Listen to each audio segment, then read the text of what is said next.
everyone, this is Mel from Cardstock Concoctions. I am back bringing you another fun little gift box treat holder here. This is our 5-sided treat box. I'm going to stand this up right.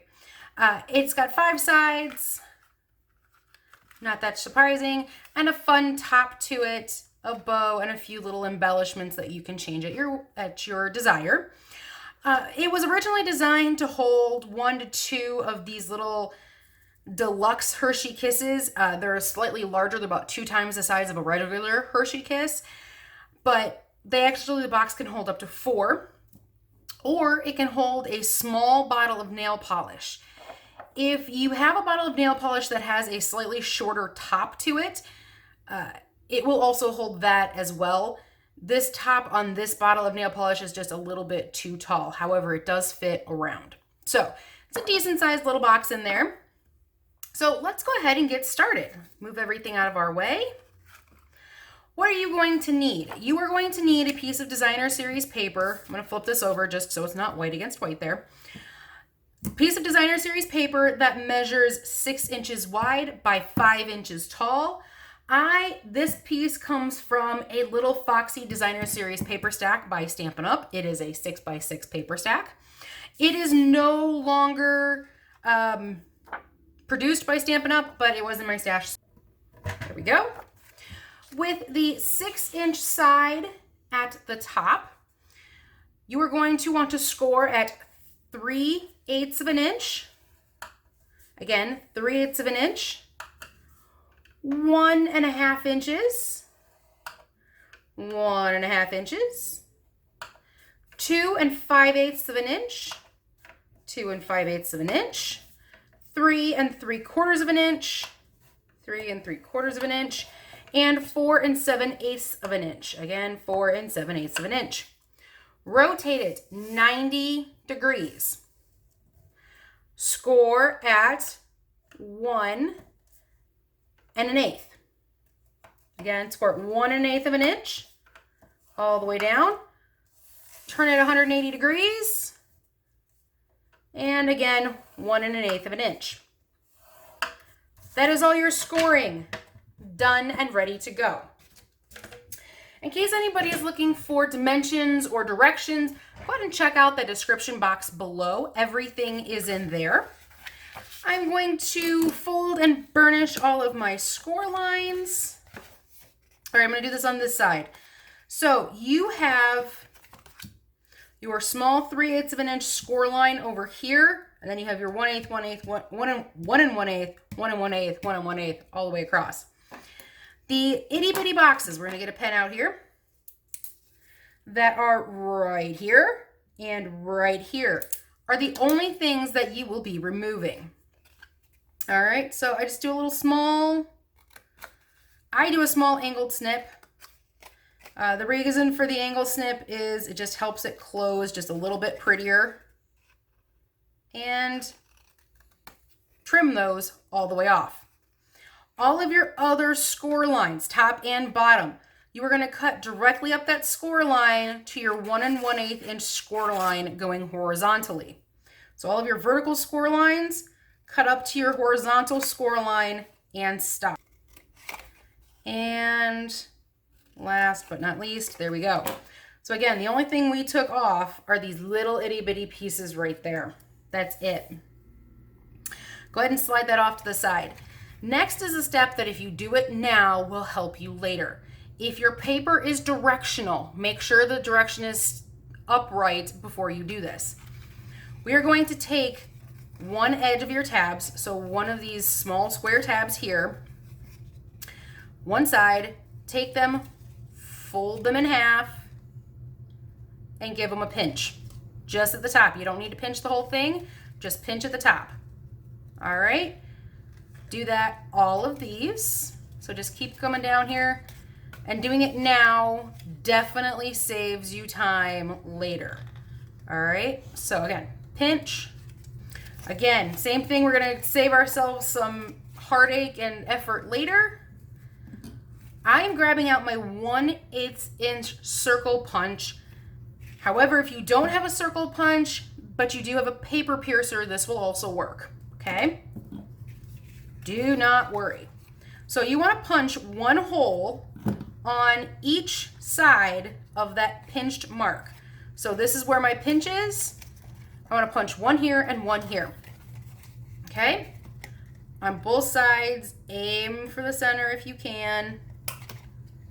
If you're not 100% in the center, that is okay. I'm going to punch all these holes and I will be right back. All right, I have punched all my holes. You guys can see a little bit of holes there. They've all been pinched.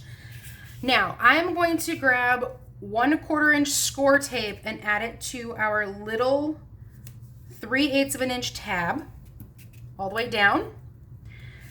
Now, I'm also going to kind of burnish that with my fingers. I'm going to use fast fuse for the rest of this.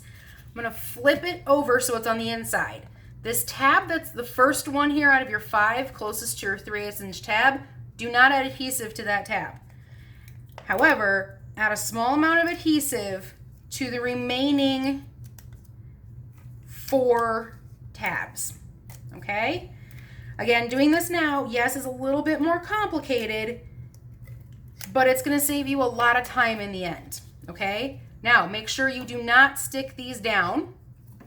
I used the 1/4 inch score tape instead of my fast fuse on the small tab because it fit better. Just to let everybody know, there was no other reason besides the fact that it fit better. I do not suggest snail. It will not hold. So we're going to take our cut edge, line it up with our scored edge over here. Line it up, stick it down. Okay? Then you have your 5 tabs, or 4 tabs and your 1 empty tab that you did not have adhesive in. Push the one that you do not have adhesive on down first, then the one on your left side, your right side, left side, and again on your right side. Turn it around, right side up, bone folder. Okay. There is the main portion of your box all created. Now, I'm going to be using this time, my first box here, I've got some green baker's twine.